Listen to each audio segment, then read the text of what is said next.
Peter, a 13-year-old who had seen the effects of violence and war since he was 8 years old.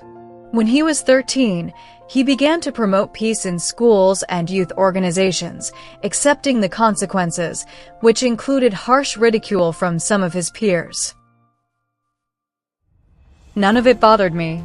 My family believed it was important to care about the community and to do whatever we could to help.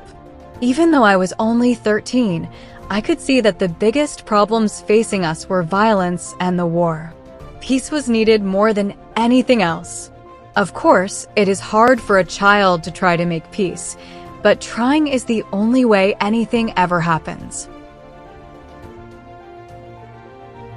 So many lies have been told in my country for so many years that people do not know what or who to believe anymore.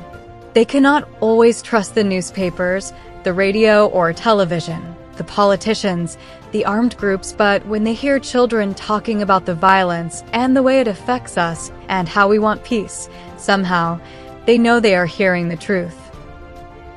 Some people say they are fighting for the poor, but the poor have suffered more than anyone else in the war. I think that some people are also fighting for revenge or for power or because they feel that they have no other choice. Some young people join the armed groups because their families are poor and they see no other way out.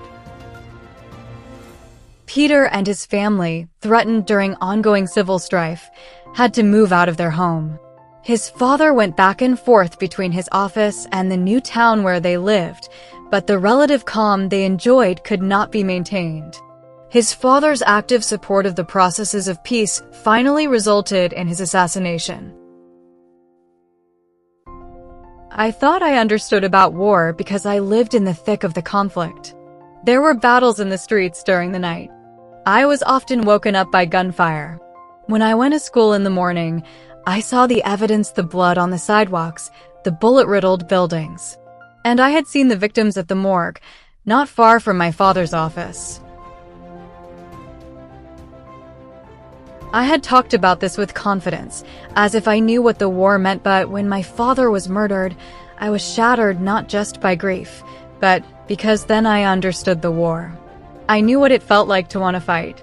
I realized that no matter how much you want peace, you take a step towards violence when the war hits you personally.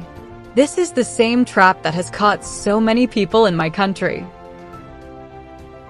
Nothing was the same afterwards. The house felt like a dead, empty shell. The streets that were so familiar all looked strange. Nothing and nowhere felt safe. I thought all my work for peace was worth nothing because it had not saved my father. The horrific violence that had engulfed our town had finally struck the heart of my family and I had been unable to stop it. I blamed myself. I asked myself, what had I done that my father should die in such a violent way? The family continued to receive threats, and Peter bought a gun in order to protect his loved ones. One evening, about 10 days after his father was killed, the members of Peter's family were gathered in a room on the upper floor of their house.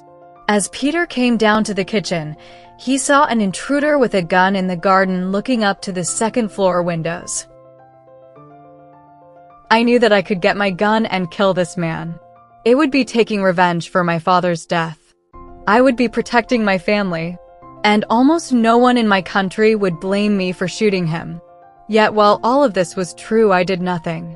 My father had wanted me to work for peace. How could I become violent now? The only way I could show respect and love for my father, the only way I could help save my family, was by trying to make peace. Killing the man would bring no peace to me, or my family, or my country. In fact, by killing him, I would lose everything. I would be no better than he was. Peter quietly watched the intruder, who, after a while and for no apparent reason, turned away and left. Not long after that incident, Peter got rid of his gun and vowed never again to acquire one.